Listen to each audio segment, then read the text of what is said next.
Headlines. Okay, so good morning. Today we are learning Masechet Nedarim. We are on Daf Tet at the top of the page. We are starting a new Mishnah, but this new Mishnah does not actually start a new topic. It is going to continue a topic that we saw in the first Mishnah. In the first Mishnah, we saw that there is a rule associated with Yadot. Yadot, which means hands. So just like you have a handle of a pot or a pan, that when you take something by the handle, you actually take the whole thing, even though you're only holding part of it. So here too, Yadot refers to a shorthand, shorthand declaration that actually means an entire oath. And we saw that even a partial vow declaration could constitute a valid vow. Our first Mishnah listed several partial declarations that work, and now this Mishnah continues that process. So let's take a look and we'll see. So the beginning of Daf Tet Amud Aleph. So Kenidrei Rishaim, that if you say the words that I am making a neder like those of the wicked people, nadar. So then you have made a valid vow, even though you may not have given the entire details associated with that vow. And the Gemara will help us explain that we're going to add a little something to it. Bin Nazir, it could be an effective vow to make you a Nazir. Ubikarbon, it could be an effective vow to make you obligated to offer a sacrifice. Ubishvua, and it could make you make a valid vow that would make you have a shvua. And remember that the difference between a neder and a shvua is, who is the, what's the context? Is it on the gavra or the object? Or the chetza, and so that's the classic difference between neder and shvua. So kenidrei ksharim, if instead of saying kenidrei rishoim, you say like the nedarim of the people who are kosher, well, kosher people aren't supposed to make nedarim. So as a result, lo amar klum, you have not said anything. Kenidvosam, but if you say like the nedavot, a nedava is a free will offering, that is often associated with a korban. So if in fact you say like the nedavos of the righteous people, so then nadar, you've made a valid vow, bin nazir, and it could result in you becoming a nazir, ubi korban, or in having an offering. But presumably, given the fact that the Mishnah did not mention it, it would not work for a shvua, because a shvua is essentially something that is not apparently, according to the Tana of our Mishnah, not something that should be done. So now we're going to have to, like I said, in the end, we're going to clarify that there is going to be an added word that is said, at least one added word that is said here. So the Dilma Hachikamar. So the Gemara is going to ask a question that is going to prompt us to understand and explain our Mishnah in greater detail. So Vidilma Hachikamar, maybe this is what is being said, that Kinidre Rishaim Lo Nadarna. Maybe what I'm trying to say is I am not going to make a neder like those wicked people who make nedarim. Maybe that's what I'm saying. How do you know that what I'm saying is intended to be a vow? So Amar Shmuel, Ba'omer Kenidre Rishaim Hareini Alai Vehemenu. That we're talking about where the person added a third word. He added either Hareini, in which case that would be a situation where he would become a Nazir, because it means am I. So right, like the Nidre Rishoim am I, and the Ran and other commentaries all explain that what we're talking about here is you had a well, we're going to see it inside, I think, where basically a Nazir walked in front of the guy, and so I say, because the Nazir is walking in front, Kenidre Rishaim Hareini, right? So just like this wicked person who made himself a Nazir, because it's not necessarily a good thing to make yourself a Nazir. So I'm saying that should be on me. Again, I'm not intended right now. I'm obviously saying it just as an example, but if one were to say it and intend it to be true. Or a lie, so that's upon me. That means that I'm obligated to do something. So that is the way you would say something for a korban. That if you wanted to have to offer a sacrifice, you would say kinidre rishoim a lie, and you would be seeing some other person's sacrifice. The heimenu, or from it, meaning I am trying to prevent myself. If you have a piece of bread here and I say kinidre rishaim heimenu, what I'm saying is I don't want to benefit from this piece of bread. Okay, so hareini ben nazirus. So now the Gemara explains, right? The hareini is benazirus, alai bekarban, heimenu b'shvua. So that is exactly how I just explained those three items. So now the Gemara asks a question: hareini benazirus, dilma hareini betanis kamar. How do I know when I say kinidre rishoim hareini that I want to be like the nidre rishoim? How do I know that I'm referring to becoming a nazir? Maybe I'm referring to a fast day. And as the Ran points out, if we take a look near the bottom of the page, the second of the widest lines in the Ran, the Dilma Heimenu de Achilna Ka'amar. Right? Maybe I'm saying that I am not going to eat something. Kalomar v'kevan deika lememar dilma de'achilna kamar. Maybe I'm talking about eating and not becoming a nazir. Havulahu yadayim she'ein mochichos. It's no longer a simple yad. It's no longer a simple shorthand for a shvua. It's now shorthand for a shvua that is unclear about its subject. So that is she'eno mochiach. That is not a certainty as to, you can't prove what was specifically intended. V'svirulei l'Shmuel delo havyan yadayim. And according to Shmuel, this would not constitute a yad. That specifically, when you don't have when your intention isn't clear from your words, that would not be a shorthand. That would be a valid vow. So the Gemara explains. So Amar Shmuel kishahaya nazir over lefanav.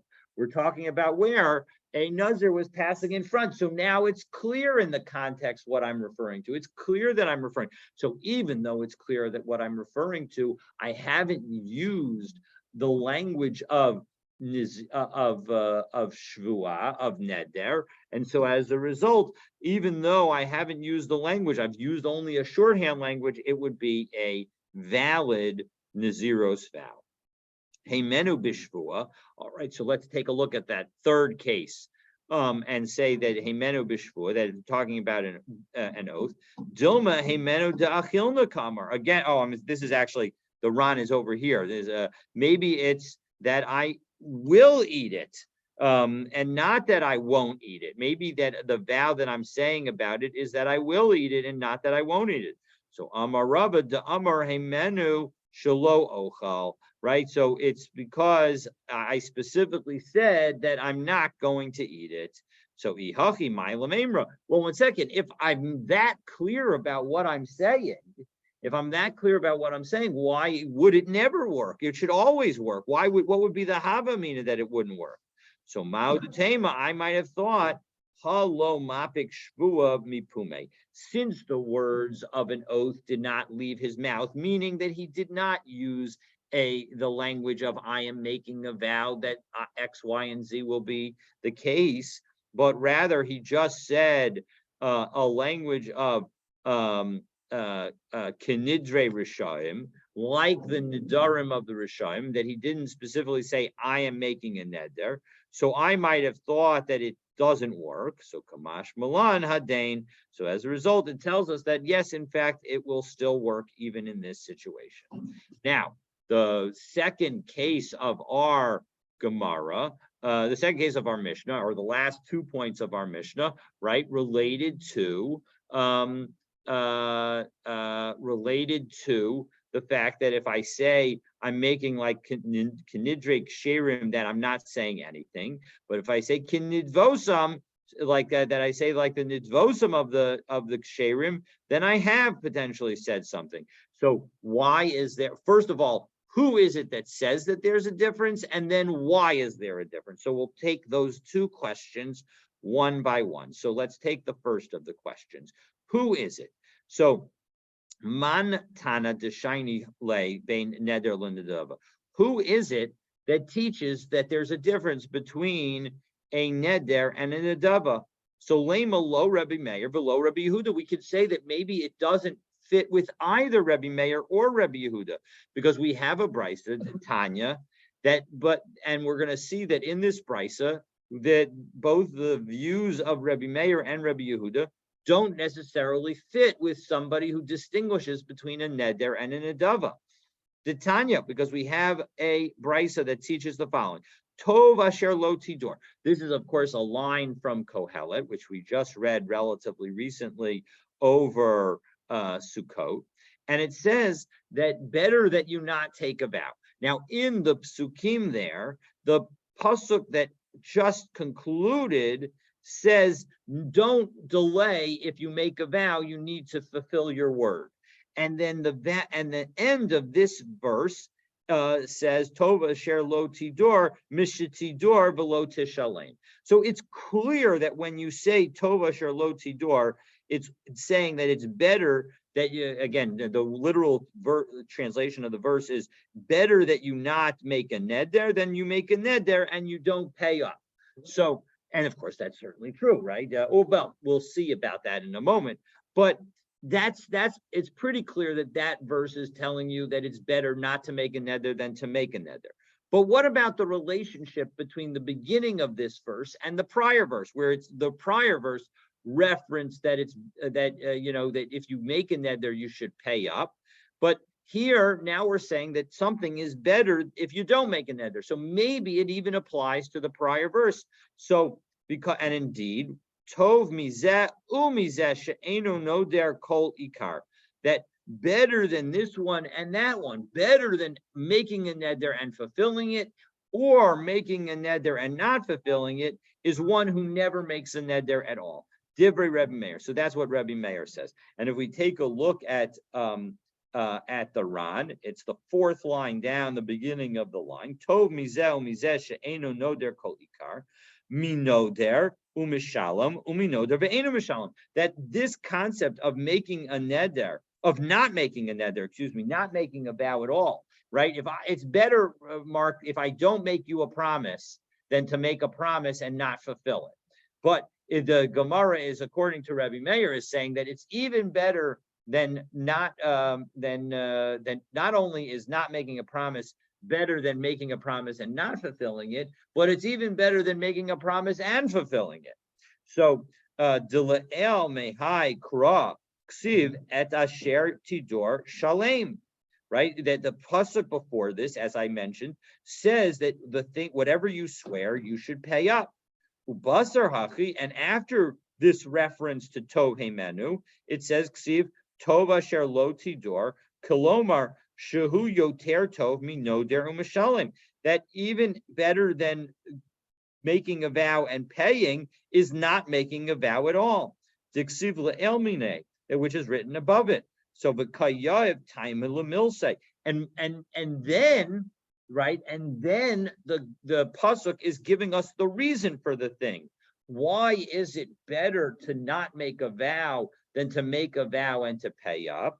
Because mishetidor v'lo tishalem, because kolomar you shema tishkach v'lo tishalem, maybe you'll forget and you won't pay up.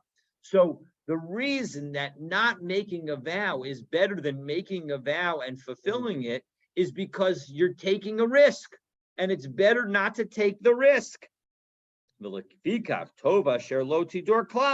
Better not to make a vow at all. Mashmalan hashda delo shani ben neder l'nedava. And the implication, the Ran explains, is that we're not distinguishing between a neder and a nedava. De'ilo la'ashme'inan kra detov mikulan nodev mushalim. Because if, in fact, making a nedava was a good thing to do, then the pasuk should have gone on and said that the best of all the possibilities is to make a nedava and to pay up. So the fact that we didn't say that shows that, according to Rabbi Meir, there's no difference between a neder and a nedava. You shouldn't do either of them. And Rabbi Yehuda Omer tov mizeh umizeh noder u'mishalim. That actually the order of the psukim is best to worst. The best is to make a neder and to pay up. The second best is to not make any neder at all. And the third best is to make a neder and to not pay up. So that's the order. And the Ran explains, right? V'darish lehu l'krai hachi, right? The Rebbe Yehuda explains the psukim as follows: Es asher tidor shalem, that when you make a neder, you should pay up. V'zu hi mida mishubachas. That is a praiseworthy category. Aval tov asher lo tidor mishatidor. But when it comes to making a vow, it's better not to make a vow than to make a vow below tishalem and to not pay up. And if you want to say, this is the beauty of the Ran, that he actually goes into the detail and tries to help us really understand it like a Tosfos, but he does it in a very clear manner. And if you want to say that this is obvious, so why would Rebbe Yehuda need to tell us this? Hachi Kamar, this is what it's trying to tell us. Lo tehe savor, don't think shebishas nidrecha, that at the moment you make the neder, atamosiv zechus, that you're doing something good. Because I might think, look, the good intentions are worth something, right? I'm a good person. I have good intentions. When I make this neder that I'm going to give tzedakah, that I'm going to do some righteous act, I'm a good person. I'm making myself. I'm trying to encourage myself to do a good deed. So as a result, at that moment, I am a better person than I would be if I never made an oath. So maybe we could focus just on that moment, and therefore, because yes, in the end, I didn't do it, but I'm trying. I should get an E for effort. But the answer, the end result cancels out the beginning. 100%.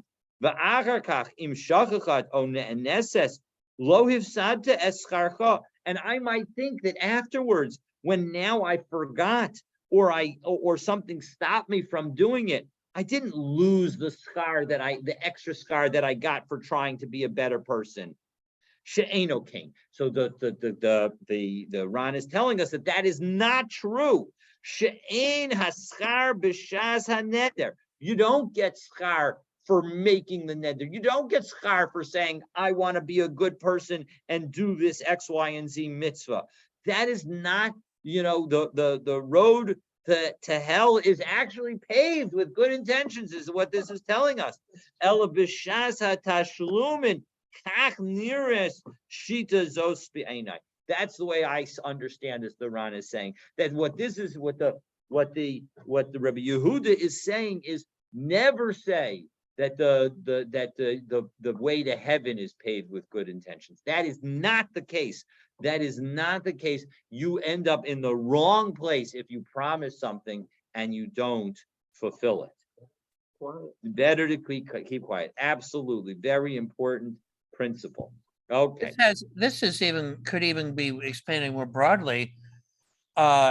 Doing things that can turn out badly with good intentions, according to the Ran, you could interpret more generally as being not a good thing, that the means actually matter despite your intention. Oh, 100%. I am a very firm believer. As we go through the Daf Yomi, I am a very firm believer that 90+% of the time,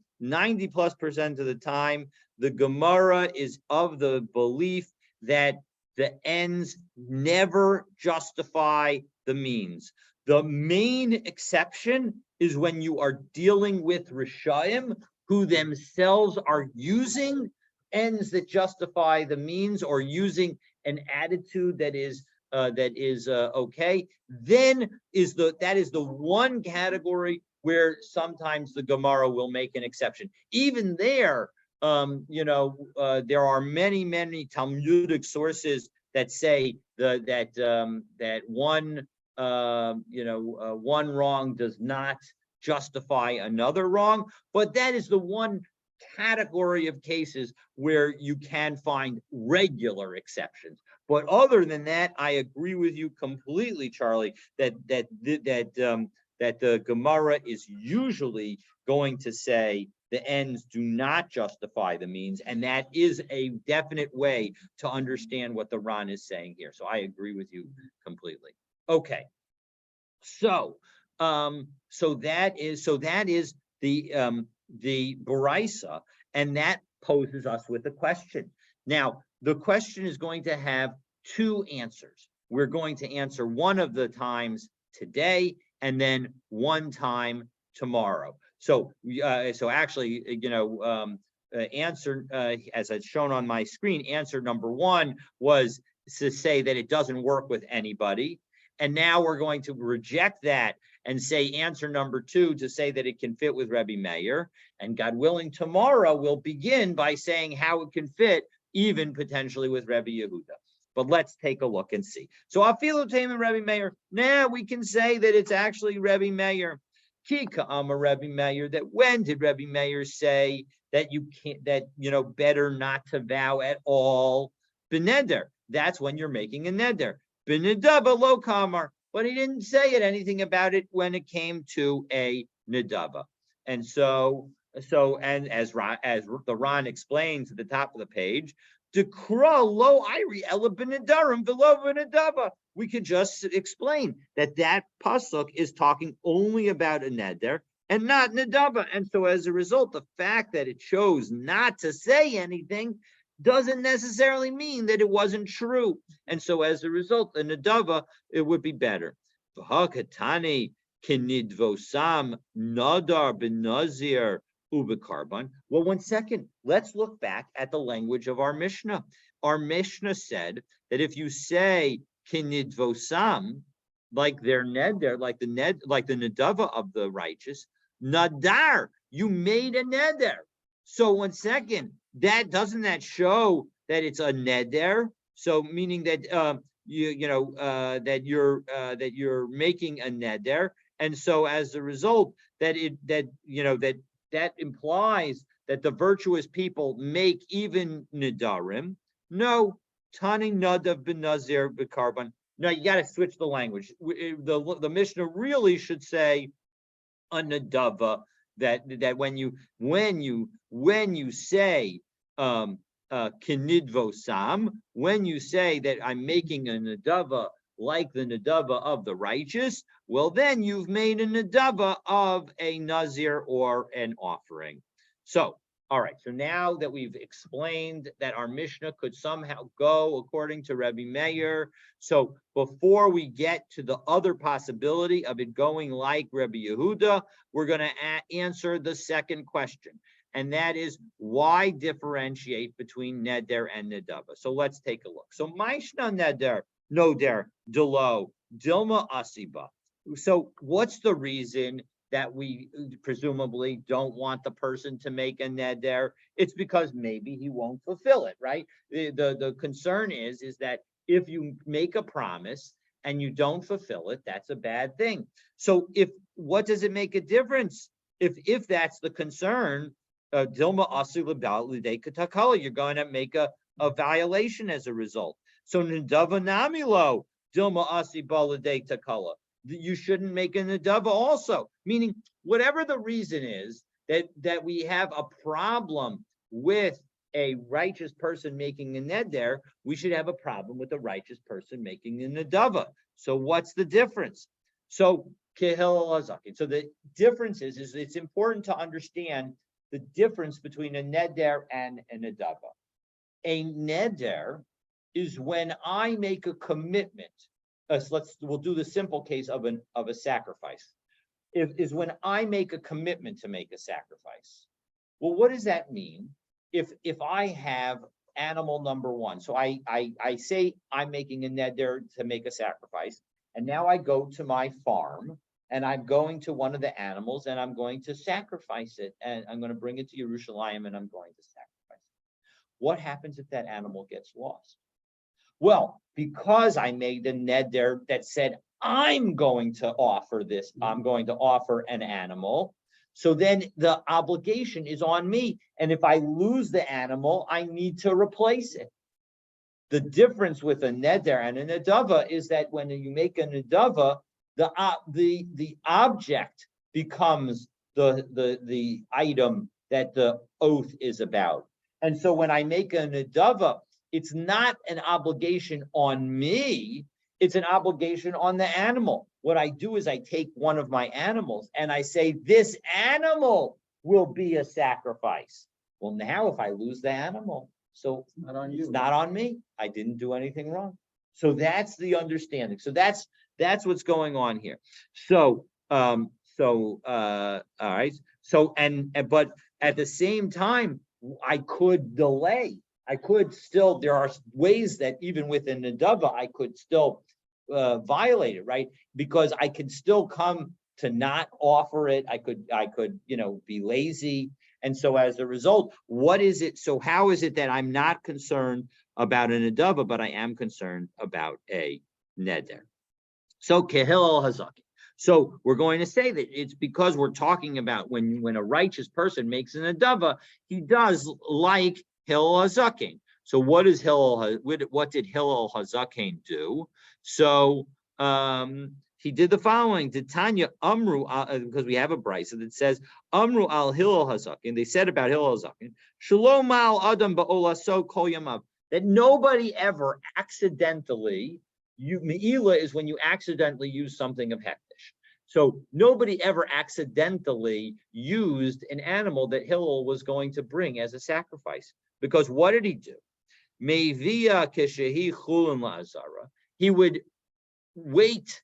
He would leave it as a non-holy animal until he brought it all the way to the Beit Hamikdash.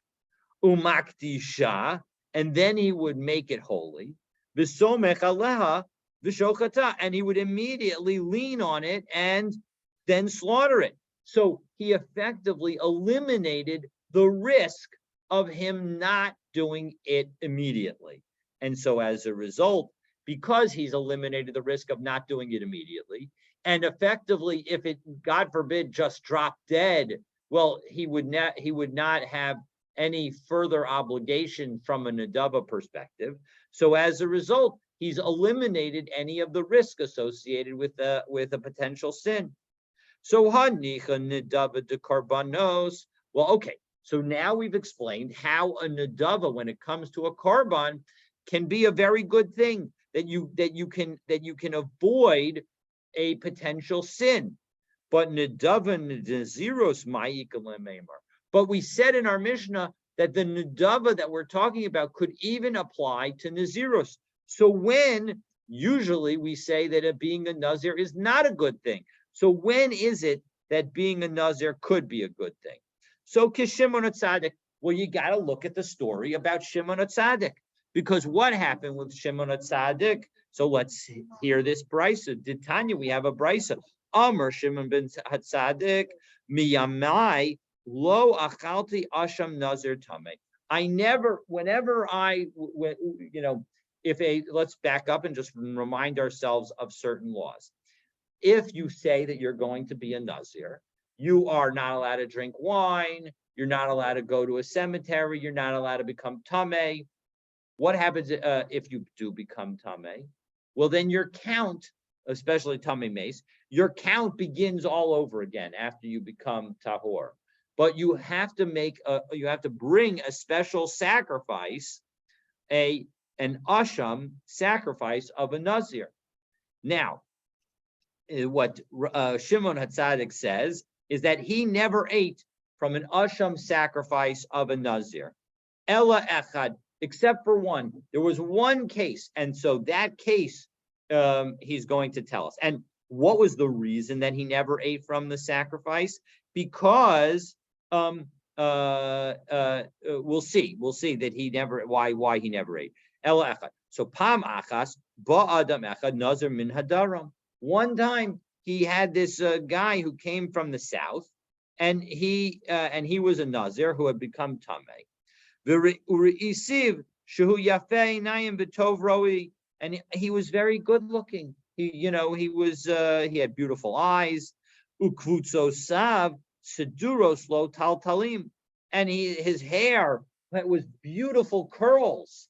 And so amarti lo, I said to him, Beni, ma reisa lahashkes es arech sarcha zeh. Why would you make yourself into a Nazir? Because yes, a Nazir is not allowed to cut his hair. I forgot to mention that one. But at the end of the Naziros, you have to cut your hair. Right, to start again. So to start again. But the point is that there's a requirement. So he effectively was committing to cut his beautiful hair. He couldn't just cut the ends, the dead ends. He had to cut the entire hair. He had to basically shave his whole head bald. So why would he do that? So Amarli, he explained to me, Roa Hayisi La'aba, I was being a shepherd in my father's field, Be'iri, in my town. Halakti Lemalos Mayim Min Hama'ayan, and I went to fill water from the spring. Ministakalti Bakfuashali, and I saw my reflection. Ufachas Allah Yitzri, and my evil inclination, began to come over me. Uvikesh l'tordeni min ha'olam, and it was going to try and force me out of this world, because it was saying, you're so good looking, you could do whatever you want. So amarti lo, so I said to my evil inclination, Russia, you are a wicked one. Lama atam is God ba'olam she'enu shalach. Don't, why are you concerned about a world that's not yours? B'mishahu asid liyos rima v'toleya. My body is going to eventually be consumed by worms and maggots. Ha'avodah, ha'avodah is a lashon of oath, and he says, by the temple service, I'm going to make an oath. She'agal leichucha l'shamayim. I'm going to shave you for the sake of heaven. So miyad amadti unshkaktiv al rosho. So immediately, Shimon HaTzadik is telling us the story, and he says, immediately, he got up and he gave him a kiss on his head. Amarti lo, and I said to him, Bini, my son, kamocha yirbu nozrei naziros b'Yisrael. That's if there's a reason to be a Nazir, that's it. That's it. Don't become a Nazir because you want to be holy and you want to get close to God. No, that isn't what a Nazir. A Nazir is there to protect you from doing the wrong thing.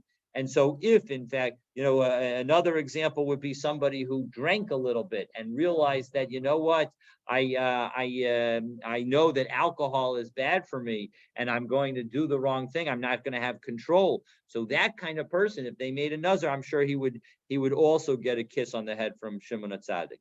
So Alecha Kasav Lomer, and it's about you, Shimon HaTzadik said, that the pasuk says, Ish ki yaflin lindor neder nazir lahazir lahashem. That's the nazir who is really abstaining for the sake of HaKadosh Baruch Hu. That's the person, and so that's the nazir who the good nazir who Shimon HaTzadik was willing to eat his tamei offering when he became tamei. It wasn't, he obviously didn't become tamei on purpose, but he became tamei accidentally, and now he had to offer this asham offering, and that asham was Shimon HaTzadik willing to eat. So maskiv lo Rabbi Mani. So Rabbi Mani asked the question, Ma'ishna asham nazir tamei delo achal da'asi al chata chet. So what's the reason? Now we're going to try to understand why is it that, as I said at the beginning, we're going to explain why Shimon HaTzadik doesn't want to eat the asham offering of a nazir. So why is it that he didn't want to eat it? Right? Because the offering comes through some kind of transgression. Well, kol hashamos nami lo lechol.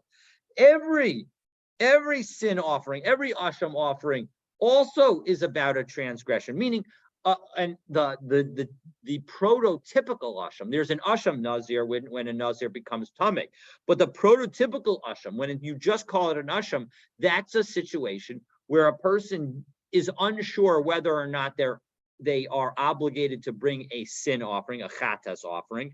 So they bring an asham offering. They still have to bring a sin offering once they figure out whether or not they sinned, but they bring an asham offering. So every asham offering is about a sin. Every asham offering. So why would he be willing to eat other kinds of asham offerings? So Amarle Rebbe Yonah explained to him, Hainu Taima. No, you're not understanding. It's not about the fact that it relates to a sin. After all, the reason that we bring the sin offering is because we want to do tshuva.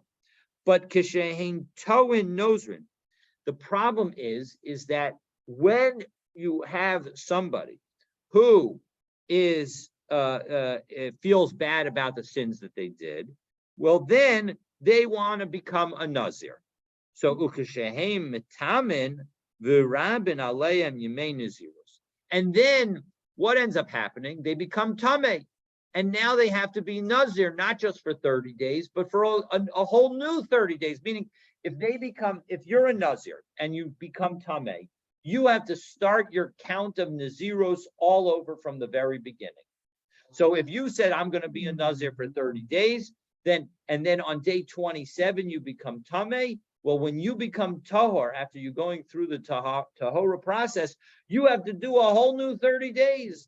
Well, not surprisingly, in that situation, when